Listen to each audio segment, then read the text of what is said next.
हमेशा मामी मेरे कमरे में आती थी। एक दिन मैं किसी काम से खुद मामी के कमरे की तरफ गया तो उनके कमरे से आती आवाज़ों ने मुझे चौंका दिया। मामू तो नौकरी पर थे, फिर मामी के कमरे से ये आवाज़ें कैसी आ रही थी। मैंने खामोशी से मामी के कमरे के खुले दरवाजे से अंदर झांका तो हक्का बक्का रह गया। मैंने देखा कि मामी मोबाइल पर मसरूफ़ थी। मामी के चेहरे पर एक अजीब सी मुस्कुराहट थी। मामी की हालत देखकर मेरे पसीने छूट गए थे, क्योंकि वो कुछ अजीब से लिबास में थी और इतना अंदाज़ा मुझे हो रहा था कि वो मोबाइल फ़ोन पर क्या कर रही थी। वो मुझसे चंद साल ही बड़ी थी, शायद इसलिए मैं उनके जज्बात समझ गया था। जब भी मैं दबे पाँव अपने कमरे में वापस लौट आया और ऐसा ज़ाहिर किया जैसे मुझे किसी बात का इल्म ही नहीं, लेकिन इतना अंदाज़ा मुझे हो गया था कि मामी तन्हाई का शिकार और कुछ बहुत गलत कर रही थी। मामू उन्हें वक़्त नहीं देते थे और शायद इसीलिए वो अपनी तन्हाई को दूर करने के लिए खुद ही। मैंने जहन में आती सोचों को झटक दिया। ये उनका एहसान था कि उन्होंने मुझे अपने घर में जगह दी थी। मैं उनके किसी ज़ाती मामले में नहीं जाना था, लेकिन मुझे क्या मालूम था कि एक दिन मेरे साथ ही मेरी मामी बहुत ही जवान और ख़ूबसूरत औरत थी। मामू से उम्र में काफ़ी छोटी थी और हद से ज़्यादा हसीन भी। पहली बार जब मैंने मामी को देखा था तो मुझे यकीन ही नहीं आया कि ये मेरे मामू की बीवी है। मामू मामी को अम्मा से मिलवाने के लिए हमारे छोटे शहर लाए थे। वो बहुत खुशी खुशी हमारे घर आई थी, लेकिन उन्हें देखते ही अम्मा का मजाज बदल गया था। दरअसल मामू ने किसी को भी बताए बगैर शादी की थी। नाना नानी तो जिंदा थे, इन्हें इसलिए मामू बड़े शोहर में अकेले रहते थे और वहीं उन्होंने बिना किसी बहन भाई को बताए शादी रचा ली थी। बहुत हमारे घर आए और अम्मा को बताया कि ये इनकी बीवी है तो अम्मा दंग रह गई। और फिर जब मामू ने रिश्ता बताया कि वो कोई दूर के रिश्तेदार की बेटी है तो अम्मा ने साफ साफ कह दिया, इतने बदजार लोगों में शादी क्यों कर ली जिसने तुमसे घर से भाग कर शादी की हो। भला रिश्तों को क्या निभाएगी। ऐसी बदकिरदार औरत से शादी करने से पहले 100 बार सोचना चाहिए था। अम्मा ने मुंह फेर लिया था और मामी को कबूल नहीं किया था। अम्मा की बात सुनकर मामी का दिल बहुत दुखा था। वो गुस्से में कहने लगी, मैं बदकिरदार नहीं हूँ, आपके भाई से मैं मोहब्बत की है और हम दोनों ने पसंद की शादी की है। इससे ज़्यादा मेरा कोई और गुनाह नहीं। लेकिन अम्मा ने अगले ही पिछले सारे किस्से निकाल कर उन्हें घर में रहने की जगह नहीं दी और मामू जिस तरह मामी को लेकर आए थे उसी तरह वापस लौट गए। मामू मामी के जाने के बाद अम्मा ने हमारे सामने भी मामी को बहुत बुरा कहा और बताया था कि वह नाना के दूर के रिश्तेदारों में से हैं और इनका ख़ानदान ऐसा ही है, पैसे की लालच और किरदार का कच्चा। इसीलिए हमने अम्मा की बात मान ली और हमें भी यही लगा कि मामी ने वाकई ही लालच में शादी की होगी। वैसे भी मामू से उम्र में बहुत छोटी थी, बहुत खूबसूरत थी, फिर उन्हें इतनी बड़ी उम्र के आदमी से शादी करने की क्या ज़रूरत थी। मेरी बहनें भी कहने लगी कि दौलत का नशा ही मामी को इसकी शादी पर मजबूर कर गया होगा। लेकिन फिर जब मैंने बड़े शहर आया और मामू के घर रहने लगा तो मेरी मामी से दोस्ती हो गई। धीरे धीरे वो बेतकल्लफ होती चली गई। मुझे लगने लगा मेरी माँ गलत सोचती थी। मामी का रवैया देखकर तो मेरे बहुत ही साथ अच्छा था। वो बिल्कुल दोस्तों की तरह थी। मेरे सामने ना ही शर्म आती थी और ना ही मेरे और उनके दरमियान कोई पर्दा था। वो बिना दुपट्टे के बड़ी आसानी से मेरे आगे घर के काम करती, मेरे करीब बैठ जाती, हम साथ बैठकर टीवी देखते, गेम खेलते। मामी हर तरह से मेरी दोस्त बन चुकी थी। अपने दिल की हर बात मुझसे कह देती। अक्सर तो मामू को लेकर शिकवे शिकायतें करती कि मेरे मामू इन्हें वक़्त नहीं देते और इसीलिए मेरे आने से वो बहुत खुश थी। फिर धीरे धीरे ऐसा होने लगा, मामू जैसे ही नौकरी के लिए निकलते तो वो मेरे ही कमरे में आ जाती। कभी बिस्तर पर लेटकर मुझसे बातें करने लगती तो कभी मुझे पकड़कर अपने साथ लटा लेती और हम दोनों एक दूसरे से घंटों बातें करते। मामी के पास कहने को तो बहुत कुछ था और शायद सुनने वाला कोई नहीं था, इसलिए उन्हें मैं मिल गया था। एक दिन बात करते करते बेख्तियार मामी ने मेरे बाजू पकड़ हाथ रखा और कहने लगी, मुझे तुम्हारे जैसे गबरू जवान मर्द बहुत अच्छे लगते हैं। मैं तुम्हारे मामू तो बड़े अजीब से हैं। 1000 बार कहा है जिम जाया करो, लेकिन सुनते ही नहीं। इंसान बढ़ती उम्र को रोक नहीं सकता, लेकिन बढ़ते हुए पेट को तो रोक सकता है। ये कहकर मामी ने बुरा सा मुँह बनाया था और मेरी ज़ोरदार हंसी छूट गई थी। मामू का पेट वाकई बहुत ज़्यादा निकल गया था। वो बहुत ज़्यादा खाते थे और इन्हें अपनी सेहत का बिल्कुल भी ख्याल नहीं था, लेकिन शायद मामू को इनका बेडौल वजूद अब अच्छा नहीं लगता था। मामी कहने लगी थी कि तुम क्यों अपने मामू को नहीं समझाते कि वो भी तुम्हारी तरह फिट हो जाएं। आदमी तो फिट ही अच्छे लगते हैं। मैंने हंसकर कहा, आप कुछ भी कर लें, मामू से डाइट नहीं करवा सकती। जब तक वो उल्टी चीज़ें नहीं खाते फिट नहीं हो सकते। मैंने भरपूर नज़र मेरे वजूद पर डाली और एक सर्द आह भरते हुए बिना कुछ कहे उठकर कमरे से बाहर चली गई। मैंने सोचा कि मौका मिलेगा तो मामू से ज़रूर बात करूँगा। वाकई इन्हें अपनी सेहत का ख्याल रखने की बहुत ज़रूरत थी, लेकिन मामू घर पर होते ही नहीं थे। वो सुबह काम पर चले जाते तो फिर 11 बजे रात को लौटते। थके हारे अपने कमरे में जाकर सो जाते। मामी सारा दिन तनहा रहती, इसलिए जब मैं कॉलेज से वापस आता तो हर थोड़ी देर बाद मेरे कमरे का चक्कर काटती, मेरे साथ वक्त गुजारती। आहिस्ता आहिस्ता वो हद से ज़्यादा बेतकल्लफ़ हो गई थी। बिना दरवाज़ा बजाए ही कमरे में आ जाती। एक दोपहर कॉलेज से आकर कमरे में यूनिफॉर्म तब्दील करने लगा।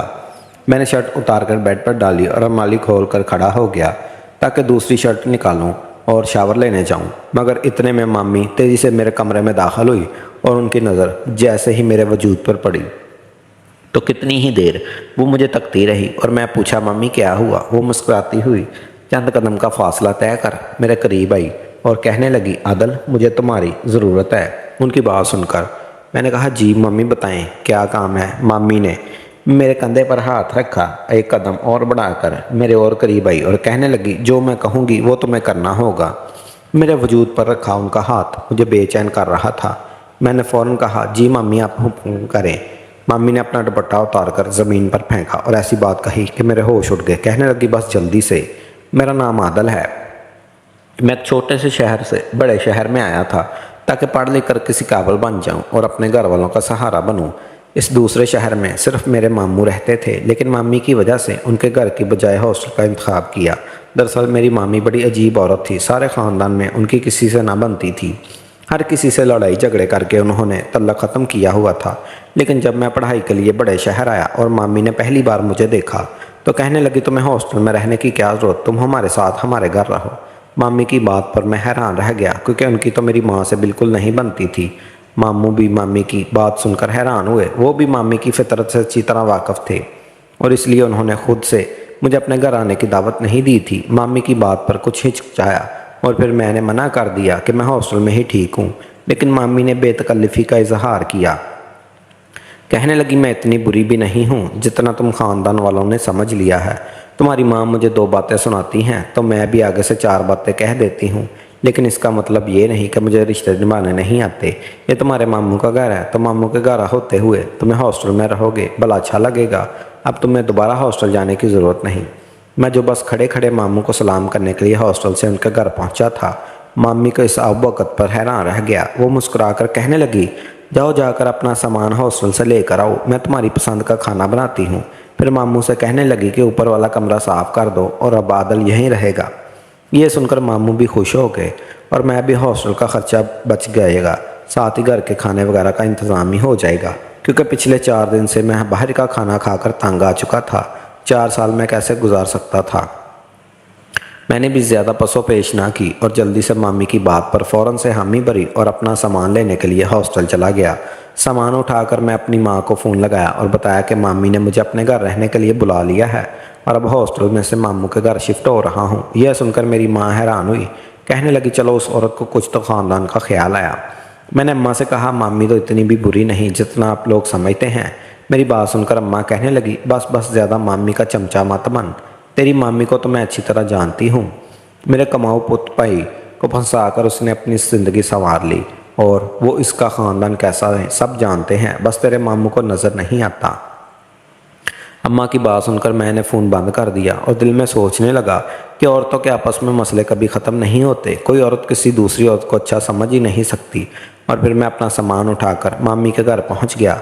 मुझे क्या पता था कि मुझे अपने घर बुलाने के लिए पीछे मामी का क्या असल मकसद था। मैं अपना सामान समेट कर हॉस्टल से मामी के घर पहुँच गया था।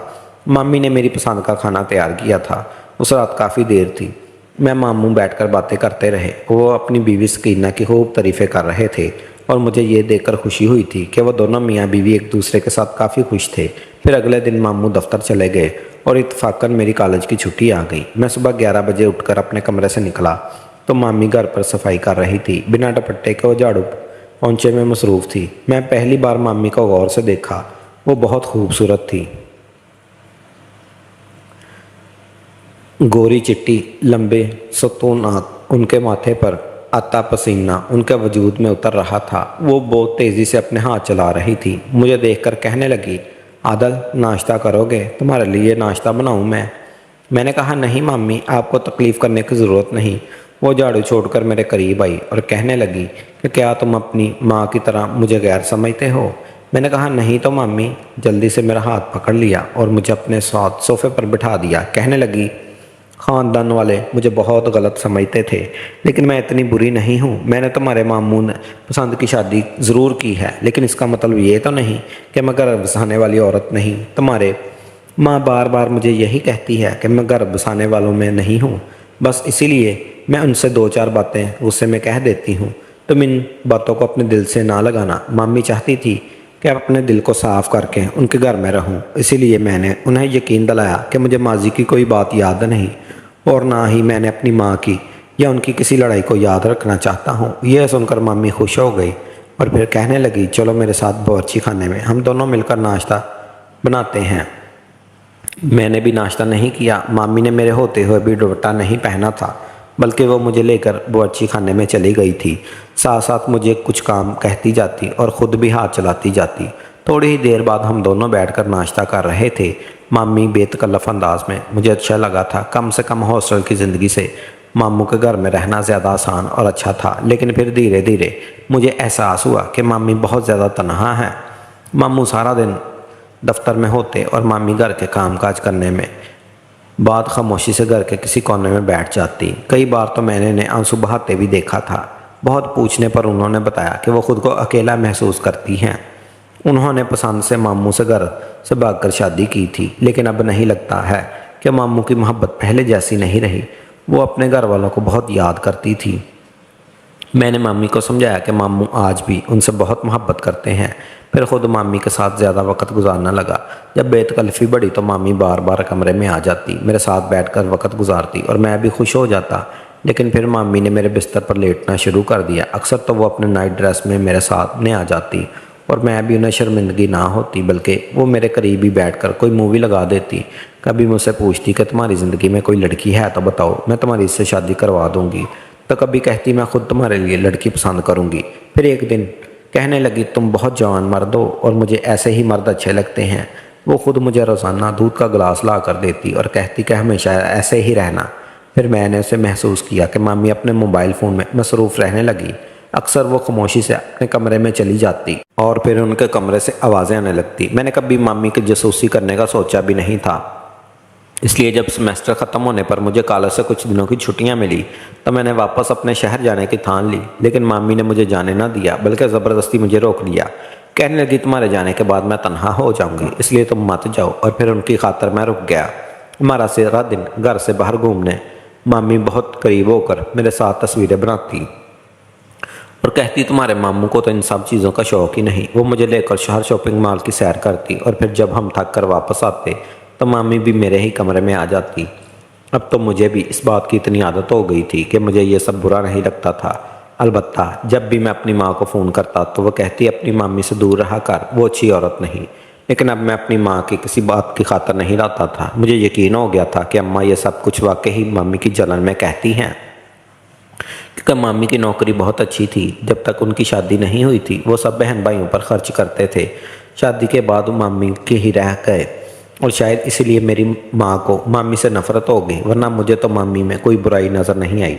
हर ईद पर मामू हमें 1000 रुपये दिया करते थे। वो अकेले थे तो सारी कमाई बहन और बच्चों पर लौटाते थे। शायद यही वजह थी कि किसी बहन के कभी उनकी शादी करने की तवज्जो नहीं दी। लेकिन बिलाखिर मामू ने खुद ही अपनी मर्ज़ी से शादी करके अपना घर बसा लिया और यही बात बहनों को बर्दाश्त नहीं हो रही थी। मामी के साथ मेरा वक्त बहुत अच्छा गुजर रहा था।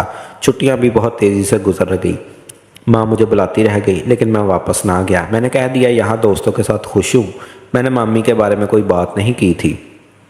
और फिर मेरा कॉलेज दोबारा शुरू हो गया। एक दिन कॉलेज से वापस लौटा। मैंने अपने यूनिफॉर्म की शर्ट उतार बैठ पर फेंकी और अपने कपड़े धोने लगा। इतनी में मामी मेरे कमरे में आ गई। मुझे बगैर शर्ट के देखे वो मेरे करीब आई और फिर अपना दुपट्टा उतार कर नीचे ज़मीन पर डाल दिया और मुझसे कहने लगी जल्दी से मेरी शर्ट की जिप खोल दो। मैं एकदम घबरा गया, पीछे हटा और कहा क्या हो गया मम्मी? वो कहने लगी अरे ये फंस गई है, तुम इसे खोलो तो मैं भी जाकर कपड़े चेंज करूं और फिर तुम्हारे लिए लंच बनाऊं। इनके कहने पर मैंने उनके शर्ट की जिप खोली तो वो अचानक ही पलटकर मेरे सीने से लग गई। मुझे उनसे इस हरकत की उम्मीद नहीं थी। मैं बुरी तरह घबरा गया। फिर इससे पहले कि मैं उनसे दूर होता, उन्होंने खुद मुझे धकेल कर बिस्तर पर लिटाया। उन्होंने अपने बाजुओं में मुझे जकड़ कर रखा था और उनके ऊपर था। मुझे समझ नहीं आ रहा था अचानक से ये सब क्या कर रही हैं। इतने में मामू की आवाज़ सुनाई दी। वो गरजदार आवाज़ में कह रहे थे, ये सब कुछ क्या हो रहा है। मैं खौफ के आलम में खड़ा हुआ था तो मामी भी उठकर खड़ी हो गई। जिप खुली होने की वजह से उनकी शर्ट शानों से ढलक रही थी। वो एकदम ही ज़ोर से रोती हुई मामू के गले जाकर लग गई और कहने लगी, मैंने तो इसे आपका भांजा समझकर घर में जगह दी थी, इसका ख्याल रखा था, लेकिन ये तो मेरी ही इज्जत का दुश्मन बन गया। देखे तो इसने पूरी तरह से मेरी शर्ट को नोचा है। ये कहकर वो शानों से उतरी कमीज़ की तरफ इशारा करने लगी। मैंने आपको बहुत दफ़ा बताने की कोशिश की कि इसकी नीयत ठीक नहीं, लेकिन मेरी हिम्मत ना हो सकी। मुझे डर था कि कहीं आप मेरी बात पर यकीन ना करके मुझे ही गलत ना समझ बैठें। वैसे भी आपके ख़ानदान वाले तो मुझे पहले ही बुरा मानते हैं। अगर ऐसी कोई बात किसी को पता चली तो सब उल्टा मुझे ही इल्ज़ाम देंगे। मैं तो नेकी करके फंस गई हूँ। मेरी मामी ने मोबाइल फ़ोन निकाल कर वो तस्वीरें दिखाई जो खुद वो मेरे करीब घुस घुस कर खींचती थी। कहने लगी, ये इस तरह की हरकतें बहुत अरसे से कर रहा था, लेकिन मैं नज़रअंदाज कर रही थी, मगर आज तो इसने हर हद पार कर दी। बाजी खुद को बहुत इज़्ज़तदार कहती हैं, लेकिन बेटे को तो उन्होंने औरत की इज़्ज़त करना सिखाई ही नहीं। मुझे हमेशा बदनाम ज़माना ख़ानदान की लड़की कहकर कभी अपनाया ही नहीं, जबकि बेटा ऐसी हरकतें कर रहा है और इन्हें होश नहीं है। यह सुनकर मामू गुस्से में आ गए। मेरे करीब आकर उन्होंने मुझे थप्पड़ मारा और कहने लगे, मुझे तुम्हारी माँ ने हमेशा मेरी बीवी को बदकिरदार कहा। इन्हें अपनी तरबियत नज़र क्यों नहीं आई। अभी और इसी वक्त मेरे घर से दफ़ा हो जाओ। मेरे सामने ही मामू ने अम्मा को फ़ोन लगाया और बताया कि मैं उनकी बीवी की इज्जत पर हाथ डाला है। वो मेरी माँ को बुरा भला कह कर फ़ोन बंद करके अपने कमरे में चले गए। मेरी मामी भी झूठे आंसू बहाती हुई उनके पीछे चली गई। सब कुछ इतना अचानक हुआ था कि ना मैं संभल पाया था और ना अपने किरदार की सफाई में कुछ कह सका था। ना ही मामू मुझसे दोबारा बात करना चाहते थे। मैं रोते हुए अपना सामान समेट रहा था। फिर कुछ देर बाद मामी दबे पाँव मेरे कमरे में आई। मुस्कुराकर अलमारी के साथ टेक लगाकर खड़ी हो गई। फिर कहने लगी, तुम्हारी माँ ने हमेशा मुझे बदनाम ख़ानदान की औरत कहा, मुझे बदकिरदार ठहराया, जबकि मेरा कसूर इतना था कि मैंने घर से भागकर शादी की थी। अब देख लो कैसे मैंने तुम्हें तुम्हारे मामू के आगे बदकिरदार साबित कर दिया। अब तुम्हारी माँ को पता चलेगा कि बगैर गलती के किसी को बदकिरदार कहा जाए तो उस पर क्या गुजरती है। मैंने तो निकाह किया था, लेकिन तुम पर जो इल्ज़ाम लगाया है, तुम सारी ज़िंदगी इस दाग को नहीं धो सकोगे। तुम्हारे मामू खुद तुम्हारी सारी खालाओं को फ़ोन करके तुम्हारे करतूत सुना रहे हैं। अब तुम ख़ानदान में कैसे सर उठाओगे और तुम्हारी माँ कैसे सबको जवाब देगी, मैं भी देखूंगी। ये कहकर मामी मुस्कुराते हुए कमरे से निकल गई और मेरे कदमों तले से ज़मीन निकल गई। अब मैं समझ आ गया था कि ये सब कुछ उन्होंने मेरी माँ से बदला लेने के लिए किया था। अच्छाई का सारा ढोंग भी इसलिए रचाया गया था, लेकिन कहीं ना कहीं गलती मेरी और मेरी माँ की भी थी। मैं क्यों अपनी जवान मामी के करीब हुआ। मैंने क्यों इन्हें मौका दिया कि वो मेरे साथ ये खेल खेलती। क्यों मेरी माँ ने इनके किरदार पर उंगली उठाई। अगर मेरी माँ बार बार इन्हें बदनाम औरत, बदकिरदार औरत ना कहती तो शायद भी ऐसा कुछ ना करती। मैंने अपना सामान समेटा था और खामोशी से मामू का घर छोड़ दिया था। मेरी माँ ने मुझे वापस बुला लिया था। मैं वापस गया तो मेरी माँ ने मुझे बहुत बुरा भला कहा। मैंने माँ को सारी हकीकत बताई, लेकिन वह कहने लगी, तेरी सच्चाई पर ज़माना कभी यकीन नहीं करेगा, क्योंकि तेरा मामू सब कुछ कह रहा है कि उसने अपनी आंखों से तेरा गुनाह देखा है। कौन मानेगा, तुमने कुछ नहीं किया। मैंने अम्मा से कहा, आप भी तो कभी इस बात पर यकीन नहीं करती कि मामी बुरी नहीं। आपने भी तो इन्हें बुरा ही कहा, जबकि उन्होंने आपके साथ कभी कुछ बुरा नहीं किया था। आप तो उनसे वाकिफ़ भी नहीं थी। आपने तो बस उनके ख़ानदान के बारे में कुछ बातें सुन रखी थी और उन्हीं हवाले से आप मामी को ताने देती रहती थी। क्या पता जो कुछ आपने सुना हो वो भी इसी तरह झूठा हो जैसे मुझ पर लगाया गया इल्ज़ाम। तो फिर अब आप दुनिया ही बुरी समझा दें। मैंने अम्मा से कहा, रिश्तों में जहर भरने वाली आप थी और खमियाजा मुझे भुगतना पड़ा। मैं मामी को नहीं, आपको मुजरम समझता हूँ। मैंने मामी से अंदर आना लालच देखी और ना ही कभी मामू का साथ उनका बुरा रवैया। अलबत्ता आप लोगों की वजह से मामू ने ज़रूर उनके साथ अपना रवैया थोड़ा सख्त कर लिया था। मेरी बात सुनकर अम्मा खामोश हो गई थी। पछतावे का नाग उन्हें डस रहा था। मामी को बार बार कहती थी, जब सच तो ये था मामी ने सिर्फ पसंद की शादी की थी और मैं भी मामू की रजामंदी में शामिल थी। अम्मा और बाकी बहनें चाहती हैं कि मामू की शादी हो, इनके घर बसे, क्योंकि सब मामू के पैसों पर ऐश कर रहे थे और यही सच्चाई थी।